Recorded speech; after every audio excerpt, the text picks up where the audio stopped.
तिल वाली बहू। शकुंतला बहुत ही धार्मिक महिला है।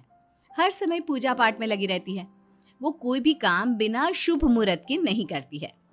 शकुंतला अपने बेटे राज की शादी करवाना चाहती है, इसलिए वो पंडित जी के पास राज की कुंडली लेकर जाती है।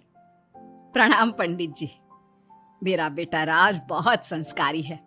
पूजा पाठ और धर्म कर्म के कार्यों को बहुत निष्ठा से पूर्ण करता है। मैं अपने बेटे की शादी कराना चाहती हूँ, इसलिए उसकी कुंडली ले आई हूँ। शकुंतला पंडित जी को कुंडली देते हुए कहती है और पंडित जी कुंडली को ध्यान से देखकर कहते हैं, बेटे, तेरे बेटे का उज्जवल भविष्य है। इसका गृहस्थ जीवन भी अच्छा रहेगा, परंतु क्या पंडित जी? परंतु एक बात का विशेष ध्यान रखना होगा। तुम्हें अपने बेटे की शादी उसी लड़की से करानी होगी जिसके गाल पर तिल हो। वो लड़की तुम्हारे घर, तुम्हारे बेटे और तुम्हारे भविष्य के लिए सुख, शांति और समृद्धि लाएगी। तुम्हारा भाग्य केवल उस लड़की के आने से ही जागेगा। जी पंडित जी, मैं ऐसी ही बहू लाऊंगी जिसके गाल पर तिल हो। धन्यवाद पंडित जी, धन्यवाद। पंडित जी का धन्यवाद करके शकुंतला वहां से चली जाती है।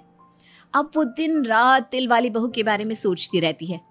शकुंतला अपने बेटे का जहां भी रिश्ता लगाती तो उसकी एक ही शर्त होती कि तिल वाली बहू चाहिए, लेकिन उसे तिल वाली बहू कहीं मिलती ही नहीं। एक दिन अपनी माँ को इस तरह से परेशान देखकर राज कहता है, माँ, आप मेरे लिए तिल वाली लड़की क्यों देख रही हैं? अरे क्योंकि पंडित जी ने बोला है, वो तुम्हारे और इस घर के लिए भाग्यशाली साबित होगी। माँ, मैं एक लड़की से प्यार करता हूँ। आप मेरी शादी उस लड़की से करा दो ना।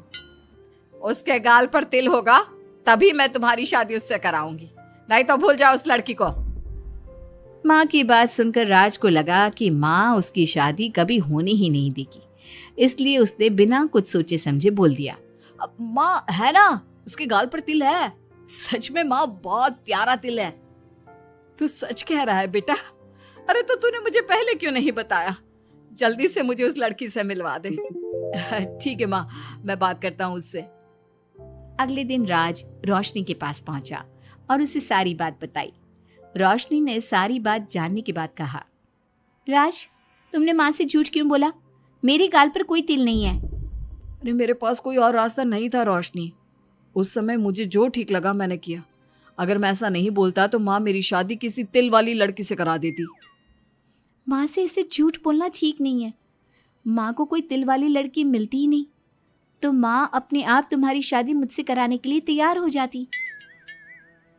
अरे तुम्हें पता नहीं, पंडित जी के मुख से निकली बात मेरी माँ के लिए पत्थर की लकीर है। वो आकाश पाताल एक कर देंगी, लेकिन तिल वाली लड़की ढूंढ कर ही रहेंगी। जो भी हो राज, लेकिन माँ को जब कभी सच्चाई का पता चलेगा तो उन्हें बहुत दुख होगा।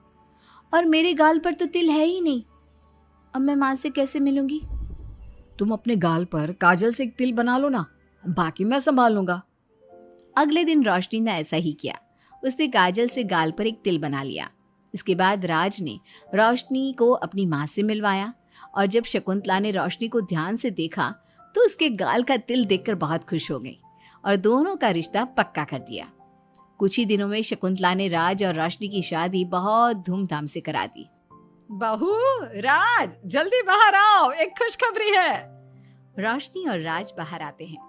राज, देखा, मेरी बहू के भाग्य से घर में खुशी आने लगी। जिस जमीन का केस हम पिछले 10 साल से लड़ रहे थे ना, वो केस अब खत्म हो गया है।